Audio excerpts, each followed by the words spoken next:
Hello, my dear students. Today we are going to continue our ongoing chapter, that is the chapter number 1, the fish tale.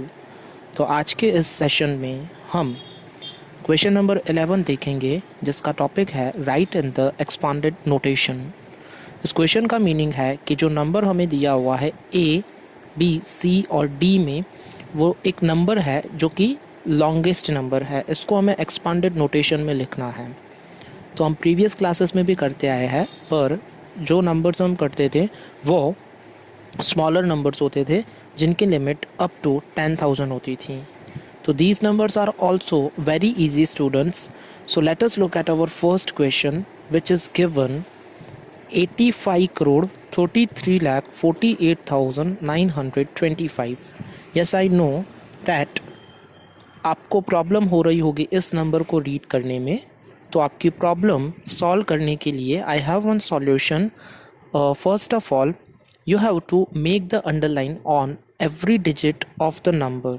Let us look at the underline will start from the last digit. हम last digit से underline करना start करेंगे। Last digit जो है 5, then 2 है, फिर 9 है, फिर 8 है, फिर 4, फिर 3, 5 एंड 8। और टोटल अगर हम डिजिट्स काउंट करें तो ये 9 डिजिट का नंबर है। And students, you are well aware about this. मैंने लास्ट वीडियो में भी आपको बताया था 10 में 1 ज़ीरो होता है, 100 में 2 ज़ीरोज़ होते हैं, 1000 में 3 ज़ीरोज़ होते हैं, 10,000 में 4 ज़ीरोज़ होते हैं, 1 लाख में 5 ज़ीरोज़ होते हैं, 10 लाख में 6 ज़ीरोज़, 1 करोड़ में 7 ज़ीरोज़, 100 करोड़ में 8 ज़ीरोज़ होते हैं। नाउ अब जब हमने सभी डिजिट्स के नीचे अंडरलाइन कर दी है, तो अब सबकी प्लेस वैल्यू लिखना हम स्टार्ट करेंगे। तो अगर हम स्टार्ट करें लास्ट से लेकर, तो 5 की प्लेस वैल्यू है यूनिट, 2 की है टेंस, 9 की है 100। That is you have to write under 9 H. You will write, पूरा स्पेलिंग नहीं आएगा, तो आप 100 के लिए एच यूज़ करोगे।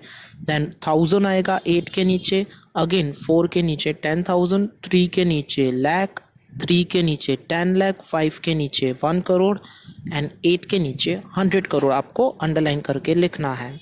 अब इसको एक्सपांड करने के लिए हम फर्स्ट ऑफ ऑल इसकी सिंपल मेथड ये है कि जो फर्स्ट डिजिट है नंबर का, दैट इज़ द 8। अब 8 के बाद में जितने डिजिट्स हैं उतने हम ज़ीरोस लगा देंगे। 1 2 3 4 5 6 7 8।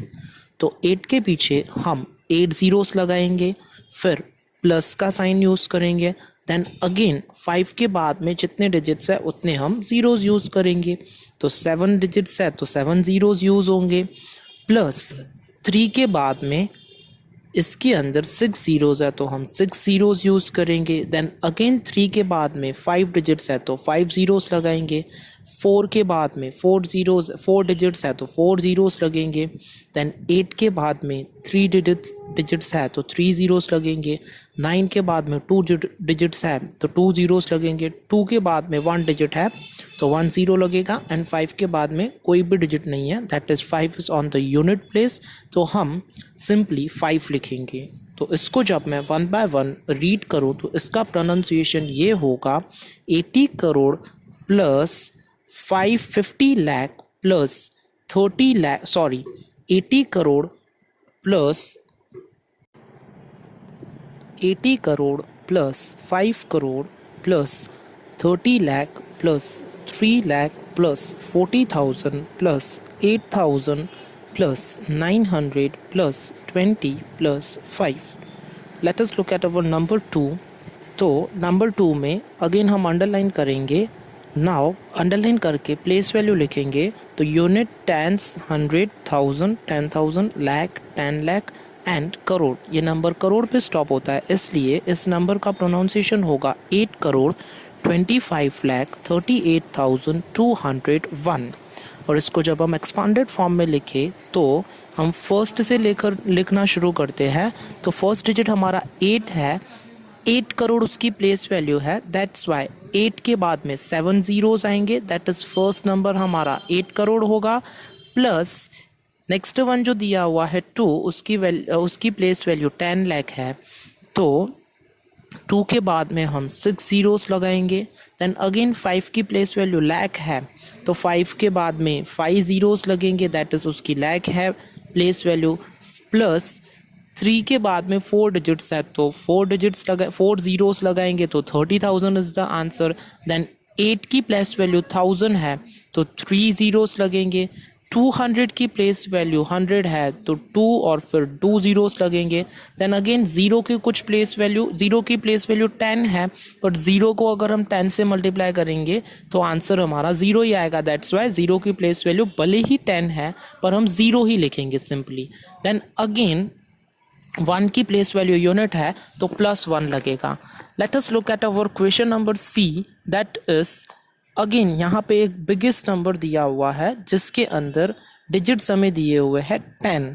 तो अब लास्ट से लेकर अगर हम प्लेस वैल्यू लगाना शुरू करें तो unit, tens, 100, 1000, 10,000, lakh, 10 lakh, 1 crore, 10 crore, and then it is after 2 लगा हुआ है तो ये बिलियन वाला नंबर है। अब 2 की प्लेस वैल्यू जहाँ पे हम स्टॉप कर रहे हैं जिसकी प्लेस वैल्यू बिलियन है, तो 2 के बाद में यहाँ पे 9 डिजिट्स है तो 9 ज़ीरोस लगेंगे 2 के बाद में। देन अगेन 4 टाइम्स हमें 0 0 0 0 दिए हुए हैं तो उनकी प्लेस वैल्यू हम नहीं लिखेंगे बिकॉज ऑफ द रीज़न कि उन नंबर्स को 0 के साथ में हम मल्टीप्लाई करें तो आंसर हमारा 0 ही होगा।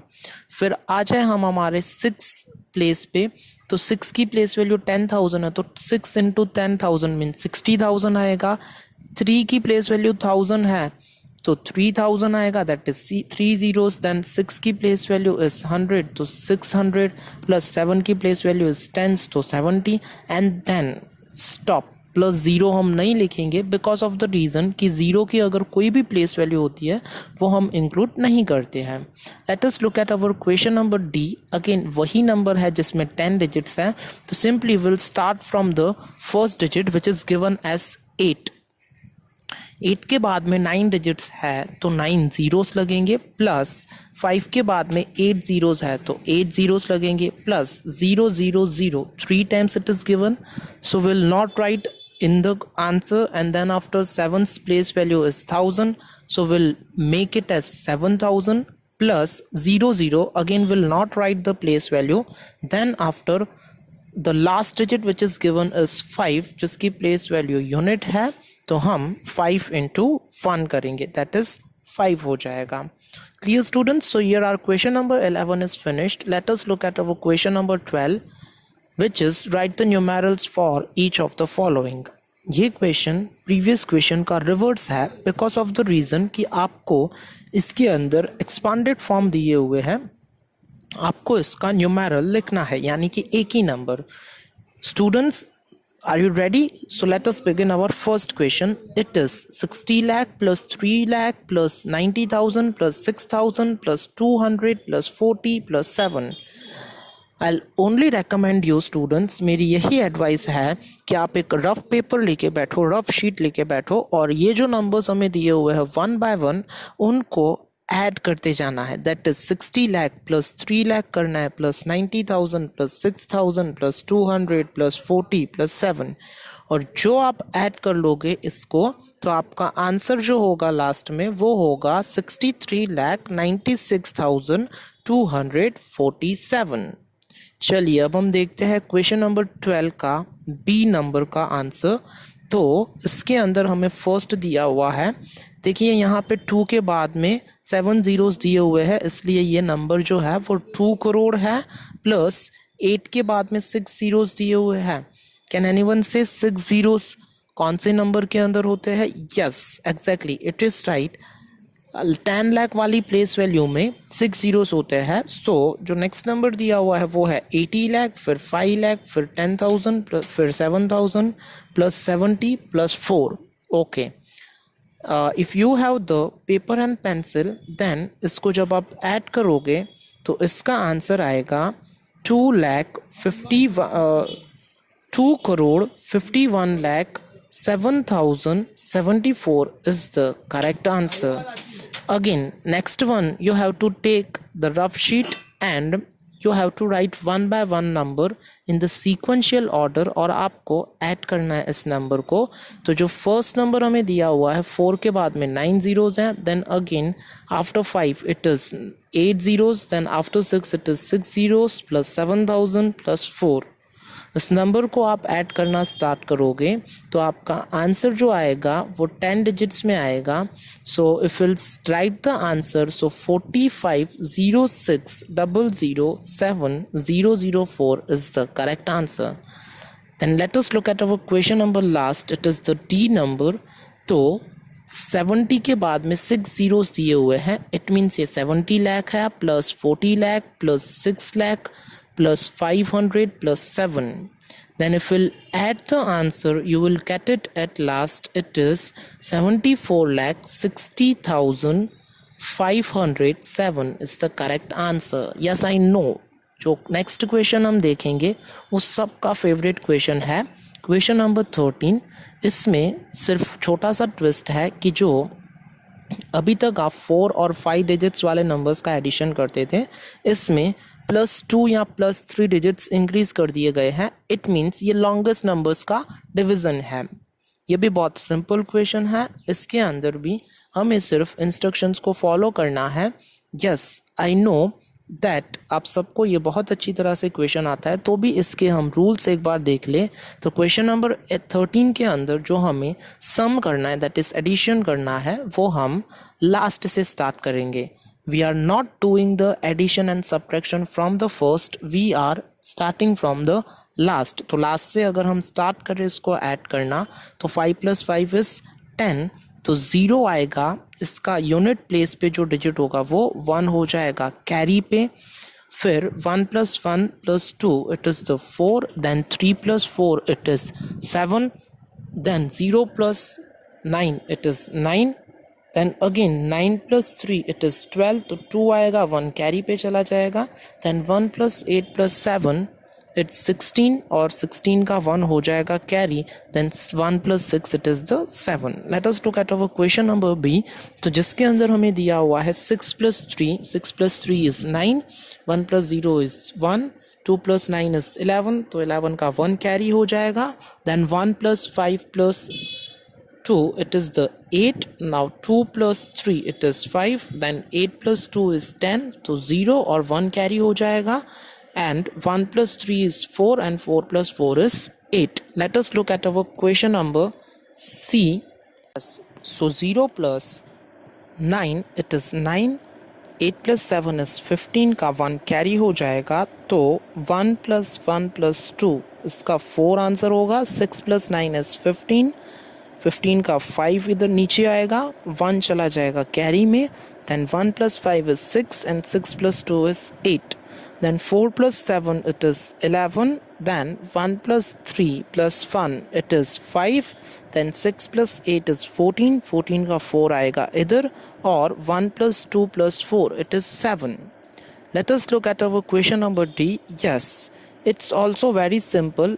इसके अंदर एक ट्विस्ट ये दिया हुआ है कि अभी तक हम 2 नंबर्स का एडिशन करते थे, पर इसमें 3 नंबर्स दिए हुए हैं। इट्स वेरी सिंपल, इसमें हमें लास्ट से ही स्टार्ट करना है। तो चलिए देखते हैं लास्ट से लेकर हमें कौन से डिजिट्स दिए हुए हैं। तो लास्ट से लेकर 8 + 4 + 7 दिया हुआ है, जिसका आंसर आता है 19, तो 19 का 1 कैरी ऊपर चला जाएगा। then 1 + 2 + 5 + 1, 3 + 5 is 8, 8 + 1 is 9 आएगा। then 2 + 2 + 1 is 5, then 8 + 4 + 8 is 20, 20 का 0 इधर आएगा और 2 चला जाएगा कैरी पर। then 2 + 2 + 4 + 1 इसका आंसर होगा 9, then 5 + 6 + 4 it is 15, 15 का 1 होगा कैरी पे, then 1 + 4 + 3 + 2 it is 10, 10 का 0 आएगा नीचे और 1 चला जाएगा कैरी पे, then 1 + 1 + 3 + 7 it is the 12। clear students, here our question number 13 is finished। now let us move to our next question। it is question number 14, जिसके अंदर find the difference between the following। yeah I know that you have heard the word difference, but difference का meaning होता है subtraction करना या minus करना। तो चलिए देखते हैं हमें हमारे फर्स्ट क्वेश्चन में हमें क्या दिया हुआ है। तो फर्स्ट क्वेश्चन में जैसे हमने एडिशन में देखा लास्ट से स्टार्ट करना था, वैसे इसके अंदर भी हमें लास्ट से स्टार्ट करना है। तो देखते हैं हमारे फर्स्ट नंबर में, तो अगर हम लास्ट से स्टार्ट करें क्वेश्चन नंबर ए में, तो 6 माइनस 2 करना है, जिसका करेक्ट आंसर होगा 4। 8 minus 8 it is 0, then again 1 minus 1 it is 0. yes, if you don't know कि अगर हम सेम नंबर में से सेम नंबर को माइनस करते हैं तो आंसर होता है 0, then 0 माइनस 6 दिया हुआ है।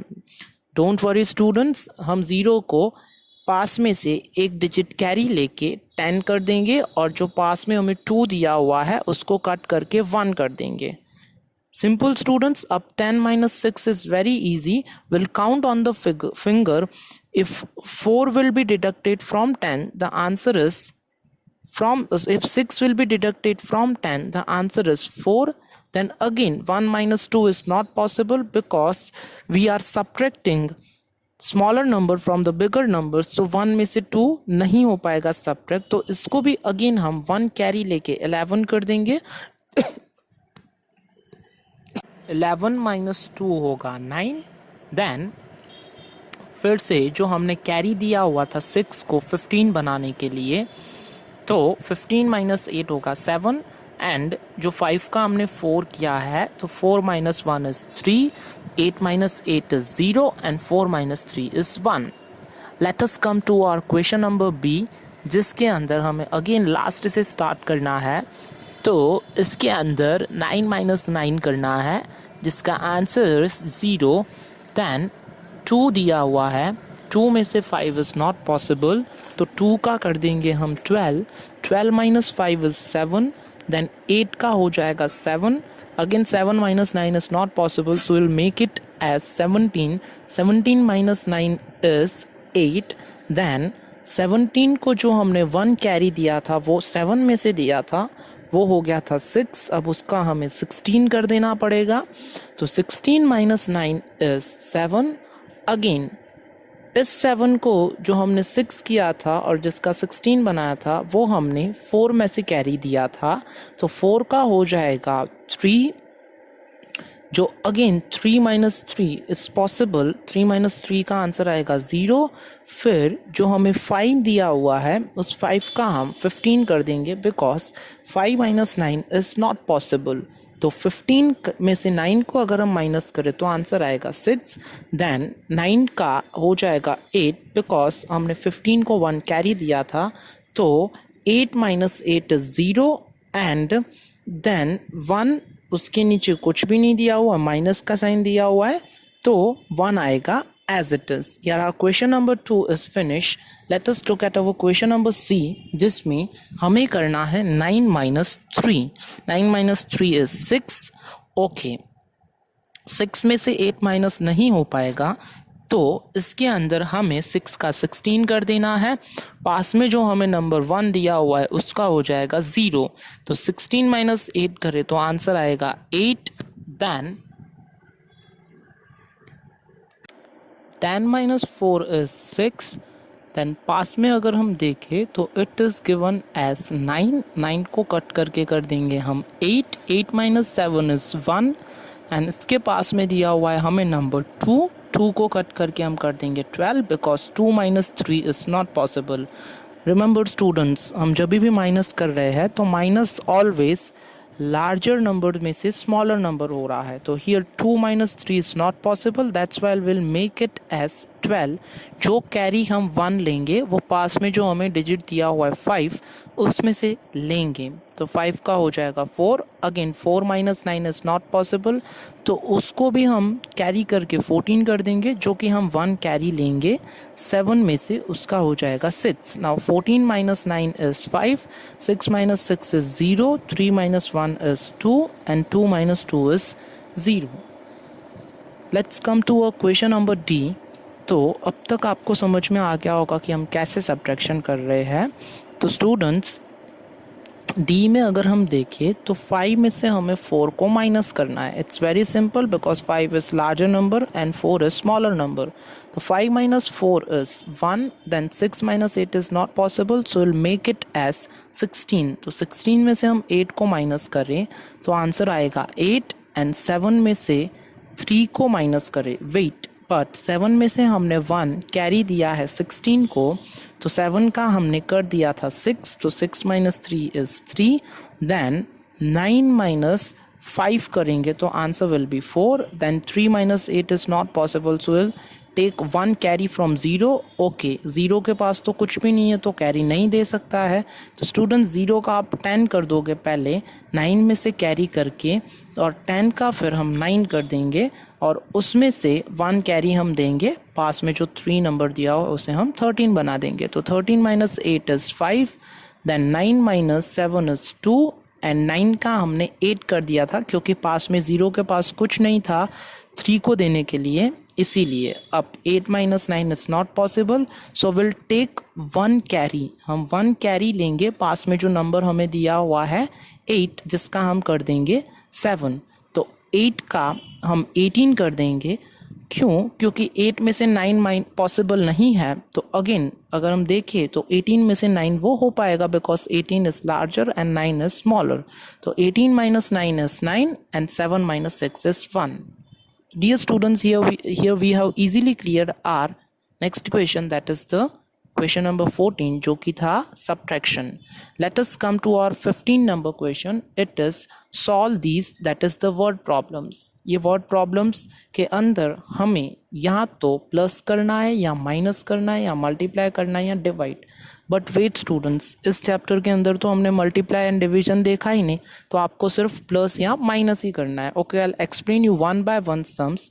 You only have to listen my instructions on one side, and on one side you have to take a pencil and with me आपको ये सम्स अपनी टेक्स्ट बुक में और वर्कबुक के अंदर आपको लिखने हैं ये वाले सम्स.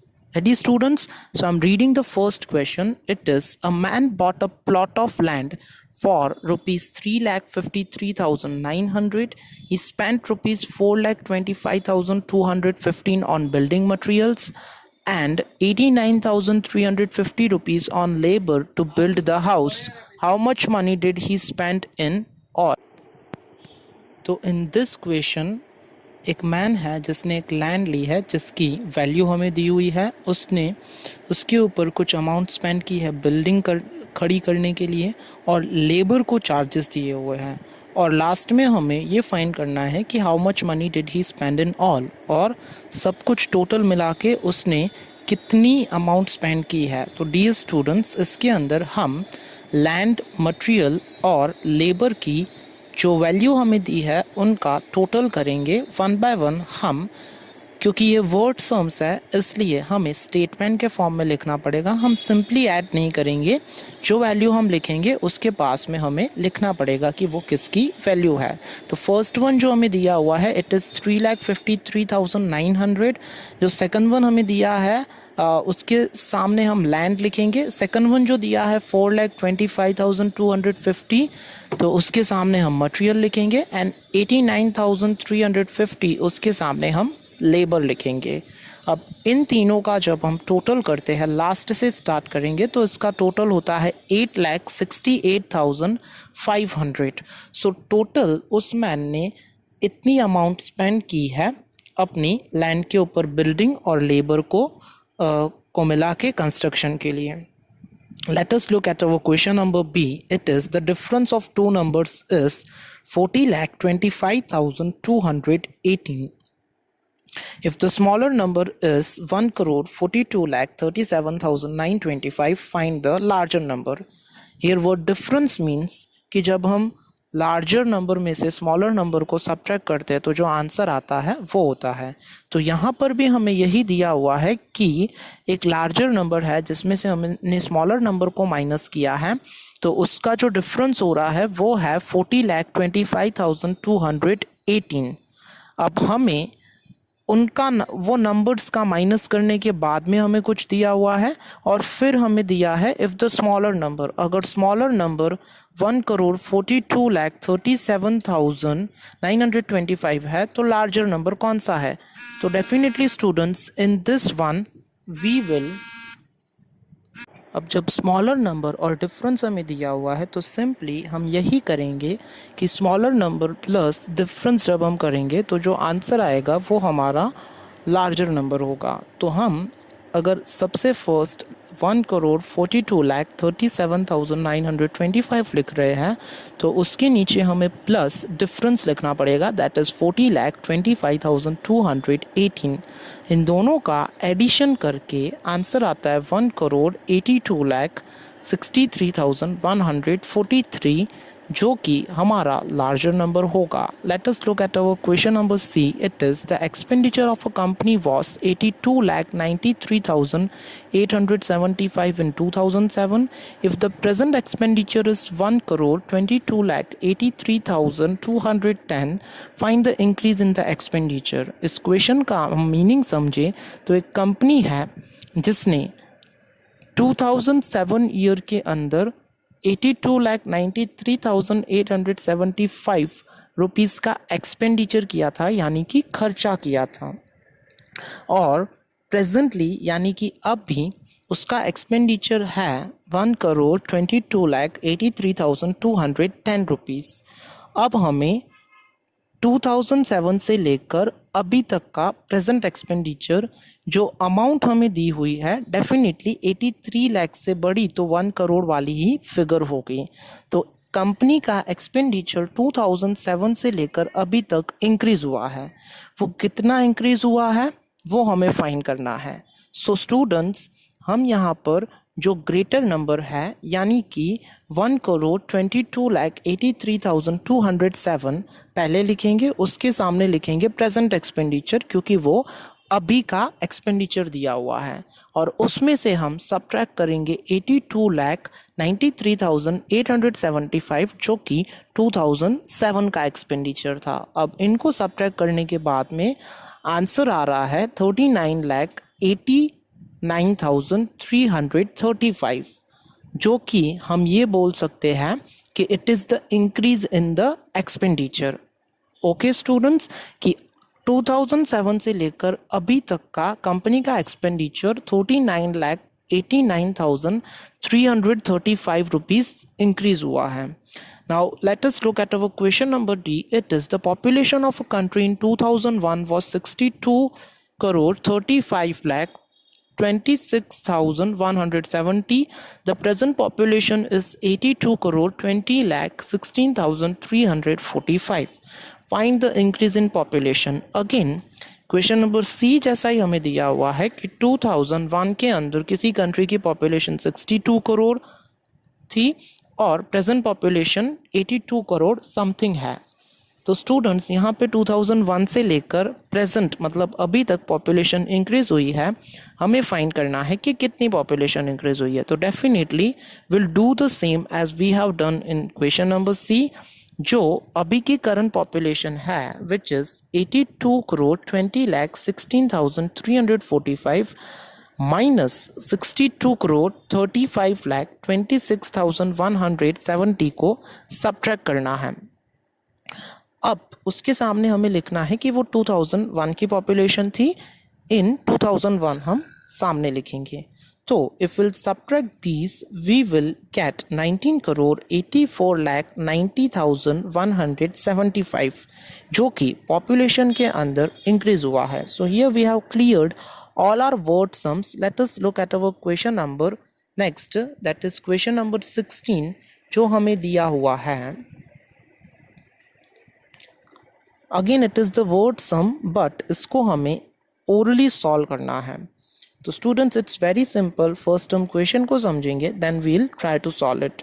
तो question is tsunami travels at the rate of 60 kilometre in 1 hour. Tsunami यानी जो सी के अंदर पानी एक नेचुरल कैलेमिटी होती है, जैसे नदी के अंदर फ्लड्स आते हैं, बाढ़ आती है, वैसे सी के अंदर या बड़ी ओशंस के अंदर जब पानी का अमाउंट इंक्रीज हो जाता है तो उसमें सुनामी आती है। उसकी ट्रैवलिंग की स्पीड है 60 kilometre in 1 our.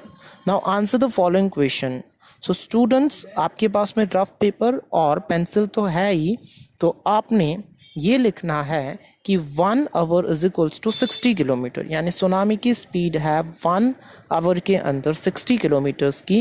If the distance between Chennai and Puducherry is 600 kilometre, अगर चेन्नई और पुडुचेरी का डिस्टेंस 600 किलोमीटर है, the tsunami will take time dash hours to travel between them. So students, यहाँ पे हमें डिस्टेंस दिया हुआ है और हमें फाइंड करना है कि सुनामी को कितना टाइम लगेगा ट्रैवल करने में चेन्नई से पुडुचेरी तक का, जिसका डिस्टेंस है 600 किलोमीटर का। तो क्लियर, हम कोई भी फॉर्मूला के बिना हम 600 किलोमीटर को डिवाइड करेंगे 60 किलोमीटर के साथ में, तो हमारा जो आंसर आएगा वो होगा 10 आवर्स। तो it will take 10 hours to travel between them. अगर हम देखें कि if rate becomes 100 kilometre in 2 hours, time taken between 2 cities will become dash hours. अगर इसी की ही स्पीड 100 किलोमीटर हो जाती है 2 आवर्स में, प्रीवियस हमें क्वेश्चन में दिया हुआ है 60 किलोमीटर इन 1 आवर, अगर 2 आवर की स्पीड को हम कन्वर्ट करें 1 आवर के अंदर, तो अगर 2 आवर्स में 100 किलोमीटर की स्पीड से ट्रैवल कर रही है, तो डेफिनेटली स्टूडेंट्स 100 डिवाइड बाय 2 जब हम करेंगे तो हमारा आंसर आएगा 50। वो 50 किलोमीटर्स 1 आवर में ट्रैवल करेगी, जो कि मैंने यहाँ पे पास में लिखा हुआ है कि 50 kilometre is equals to 1 hour. अब सुनामी की स्पीड 60 किलोमीटर पर आवर से लेकर 50 किलोमीटर पर आवर हो जा रही है। सो 50 किलोमीटर वो 1 आवर में ट्रैवल कर रही है। तो चेन्नई से पुडुचेरी रीच करने के लिए अगेन यहाँ पे हम 600 को 50 से डिवाइड करेंगे। सिंपल स्टूडेंट्स, तो हमारा आंसर आएगा 12 किलोमीटर। स्टूडेंट्स, ये सब जो रफ वर्क हम कर रहे हैं वो आपको एक लास्ट पेज पे करना है बुक के, या फिर आप रफ वर्क में कर सकते हो कैलकुलेशन। चलो, let us talk about our 17 number question. Mummy sends me for shopping. I bought bread for ₹20, 1 dozen eggs at the rate of 2 per egg and 2 packet biscuits at the rate of 15 rupees per packet. Total money I spent is rupees dash. It is very clear, यहाँ पे mummy हमें shopping करने के लिए भेज रही है। हमने 20 रुपीज़ की ब्रेड का पैकेट बाय किया, 1 डज़न एग्स बाय किए। 1 डज़न एग्स बाय किए means 1 dozen is equals to 12 eggs होते हैं। ऐसे हमने कितने डज़न बाय की है? 1 डज़न। ओके, पर एग की कॉस्ट है 2 रुपीज़, तो 1 डज़न में होते हैं 12 एग्स। नाउ 12 एग्स की कॉस्ट कितनी होगी? तो will do 12 multiply by 2। 12 multiply by 2 का आंसर आएगा 24 एंड 2 पैकेट बिस्कुट्स का रेट हमें दिया हुआ है 15 रुपीज़। तो टोटल मनी जब मुझे फाइंड करनी है मैंने कितनी स्पेंड की है, तो सिंपली इसमें भी हम एडिशन करेंगे। So students, do in the rough work 20 rupees for bread packet, 24 rupees for eggs and 15 rupees for 2 packet biscuits. Now 20 plus 24 it is 48 and 48 plus 15 it is 63 rupees is the correct answer. Next one is Tina buys a TV for rupees 9,200. She gave the shopkeeper rupees 10,000. The money she will get back is dash rupees. टीना ने एक television bye किया है जिसकी cost है 9,200 rupees. अब वो shopkeeper को 10,000 दे रही है, तो शॉपकीपर उसे कितना रिटर्न करेगा? तो नाउ यहाँ पे टीना जो टेलीविज़न की कॉस्ट है उससे ज़्यादा दे रही है, तो शॉपकीपर उसे कितना रिटर्न करेगा वो फाइंड करने के लिए हम bigger number minus smaller number करेंगे। Here bigger number is 10,000 rupees and our smaller number is 9,200। तो डेफिनेटली 10,000 माइनस 9,200 का आंसर होगा 800 rupees. So shopkeeper will return her 800 rupees. Now let us look at our next question, question number 19, जिसमें दिया हुआ है find out the total amount in the following bill and right in the box. हमें total amount find करनी है और box में लिखनी है। तो हमने 2 kg स्वीट्स बाय की है जिसकी अमाउंट है 140 पर केजी, यानी कि अब अगर हमें 2 केजी की फाइंड करनी है तो सिंपली 1 केजी की कॉस्ट को 2 से मल्टीप्लाई कर देंगे। तो here the cost of 1 KG is 140 rupees, into 2 करेंगे तो आंसर होगा 280 रुपीज़, यानी स्वीट्स की टोटल कॉस्ट होती है 280 rupees. Next one is notebooks. Again here word dozen is used. We have clarified very well कि 1 डजन इज इक्वल्स टू 12। तो 1 dozen notebooks अगर 12 नोटबुक्स होती है तो 2 dozen is equals to 24 notebooks. तो हमने 2 डजन नोटबुक्स बाय की है, पर डजन की कॉस्ट है 120 रुपीज़। ऐसी 2 डजन हमने बाय की है तो 120 इंटू 2 होगा 240 रुपीज़। तो स्वीट्स की कॉस्ट हो रही है 280, नोटबुक्स की कॉस्ट हो रही है 240 एंड 4 बुक्स बाय की है जिसकी पर बुक की प्राइस हो रही है 150। तो 4 बुक्स की प्राइस फाइंड करने के लिए if the price of 1 is given and we have to find the price of many, तो हम मल्टीप्लिकेशन करेंगे। तो here we will multiply 4 into 150 जिसका आंसर होगा 600 रुपीज़। नाउ पेंसिल्स जिसकी 2 डजन की प्राइस है 225 रुपीज़, पर डजन की प्राइस हो रही है 25। तो 2 डजन की प्राइस को फाइंड करने के लिए 25 इंटू 2 दैट इज 50 रुपीज़। अब यहाँ पर जब हम एडिशन करें 280, 240, 600 प्लस 50, तो our answer is 1170 rupees. Let us talk about our last question of the textbook. It is prepare a bill for the following items and find the total. Students, bill का meaning ये होता है कि जब हम कुछ bye कर रहे हैं तो उसकी टोटल प्राइस को फाइंड करना कि टोटल कितनी अमाउंट हो रही है। तो let us read the question first. 5 books cost ₹95, 5 books की प्राइस है 95 rupees. 10 notebooks cost 120 rupees, 10 notebooks की प्राइस 120 रुपीज़ दी है। 1 पेन कॉस्ट ₹10, 1 पेन की कॉस्ट हो रही है 10 rupees. If you give ₹500 to the shopkeeper, how much will he return? Same question हमने previously भी देखा है, जो टीना टीवी बाय कर रही थी वैसा ही क्वेश्चन है। तो सबसे फर्स्ट हमें ये फाइंड करना है कि हमने कितने रुपीस का मटेरियल बाय किया है, यानी कि जो सब थिंग्स हमने बाय की है, बुक्स, नोटबुक्स, पेन की, उन सब की हम टोटल प्राइस फाइंड करेंगे। तो इट्स वेरी सिंपल। नोटबुक्स की कॉस्ट हो रही है 95, बुक्स की कॉस्ट हो रही है 95, नोटबुक्स की कॉस्ट है 120 एंड पेन की कॉस्ट है 10 रुपीज़। तो इन तीनों का जब हम एडिशन करेंगे तो आंसर आएगा 225। हमने टोटल 225 रुपीज़ की थिंग्स फाइंड की है। जब हमने शॉपकीपर को 500 रुपीज़ दिए हैं तो शॉपकीपर उसमें से 225 डिडक्ट करेगा और हमें 275 रुपीज़ रिटर्न करेगा।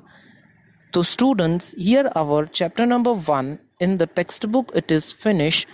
Till then, thank you for watching the video, and the questions that we have discussed until now you will write one time in the notebook. Till then, very goodbye students.